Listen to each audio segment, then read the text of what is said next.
Everybody, welcome to Drive Thru Review 385. Today we're going to take a look at VivaJava, the coffee game. Yes, the dice game. That is the full name.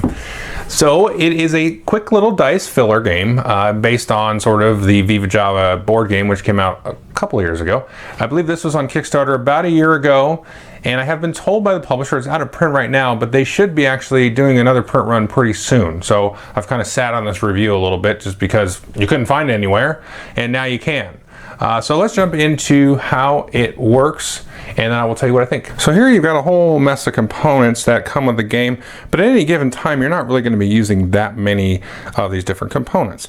Now you've got here the dice that you're going to be rolling every turn, and these are your white dice, and these are going to show a amount as well as a color or type of bean. So you've got the white one with the 1 dot, and then it goes up to 5, and then we have the black bean here. Instead of 6, it's actually got a little circle around it. So every turn you'll be rolling these, and 5 of these I should say, and actually trying to make either a rainbow blend or a feature blend. And you'll take one of these sheets here off of this pad. It's a pretty cool little score sheet here, so you can see an example I've got here of the scores here. And so you'll actually mark these, and then the first player to get to 21 points is instantly going to be the winner. And you've got sort of a little technology track, which we'll talk about in a second. But you can very simply do a rainbow blend, score some points, and you hang on to this for the time being. Now the other thing you can do is do a featured blend, and here you're actually trying to make poker hands. So if I rolled, let's take an example here. Now let's say we had rolled this example here, so you can see we actually have 3 of a kind. So we've got 3 reds or 3 fours, however you want to look at it. Now we're going to go and put those on there, and then we'll put the other ones here. So the better poker hand, the better off you're going to be. So you go ahead and you'll take this and you'll mark this with your sort of hand, and then you'll score a point, and then if it comes back around to you, you're actually going to score these amount of points based on the different players, just like the rainbow blend. In this case, you score 2 or 1 points depending on the number of players. Now, the difference between the featured blend and the rainbow blend is when you get there, you have to actually degrade this by 1 die. So I'm forced to say, I'll take away a worthless die because it's not part of my 3 of a kind, and so then I leave that there. Actually, that's a bad idea because this one is actually worth a 2. So we'll leave the higher value one on there, and then we'll take that there. And then we can choose to either forsake this and then roll again, or we can just kind of keep it and try to ride it to victory. Now if you can't or don't roll one of these blends, so you don't get a rainbow or featured blend, then you have to do research.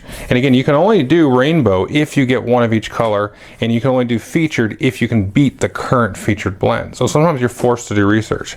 Now there's a whole stack of these different tiles here, and so you're going to pick one of these in the game. Here's sort of the basic one. There are also little discs up here, so you can randomize, some of these main tiles there. So you can have a huge variety of things that you can do on your turn here. So if we take here at the light one, now what you do when you do research, you take and choose a color of the dice that you rolled, and then you spin that. Now remember, I showed you the sort of research tracks there. So if we take a look at an example here, so this player's marked, let's say, a couple of green ones, and some yellow ones, and so on.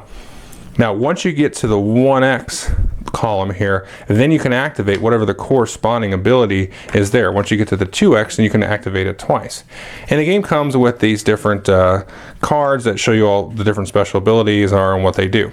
Now you'll notice that there's no black research here, and so when you roll the black bean, you can see it's got that little circle. Well, then you can pull off these flavor dice for each of the black ones if you choose to research black, and these are just like the other dice except for you have this little wild die here, and this can act as any color.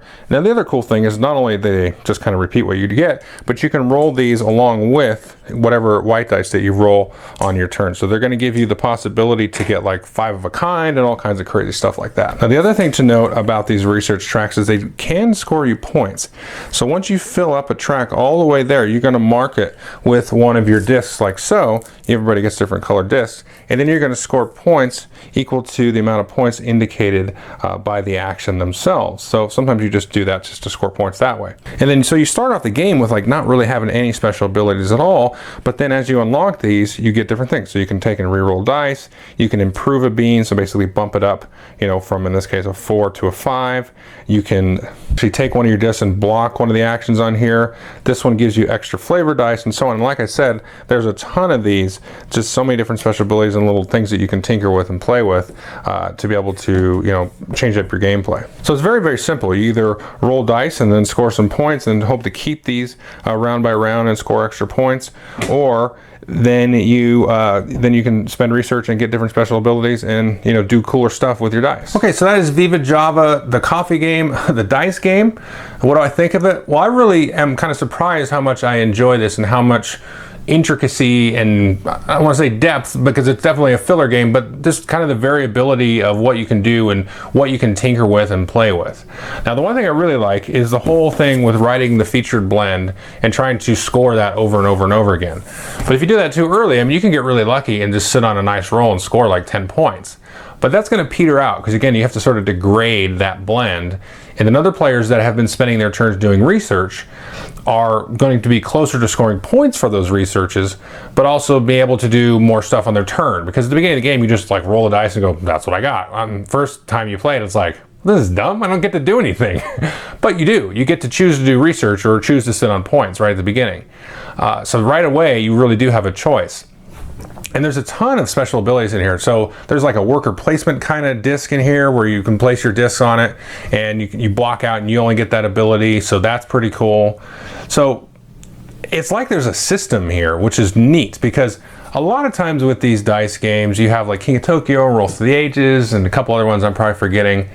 It's kind of stale, you know, after a bit. Well, not King of Tokyo, but you know, you kind of get samey after a while. But I like the configurability of changing up, you know, the different abilities that are available, so you can never really have the same game twice. And I like the whole thing of waiting to build up your engine just enough where you can get that really gigantic roll and try to get lucky to get that roll that you can hopefully sit on and ride out for the end of the game. And there's some other things where you can like score multiple things at once, like score the research and then you get a research point when you score a blend. And so there's little like combos and things that you can do that are really cool as well.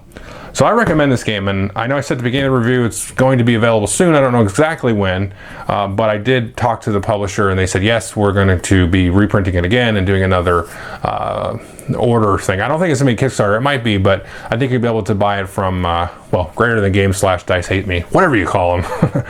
So that is the game. Very fun, nice components, lots of configurability. If you're looking for a cool little, you know, dice game that takes 20-30 minutes that's going to be interesting time and again, then I would definitely take a look at this one. So thanks.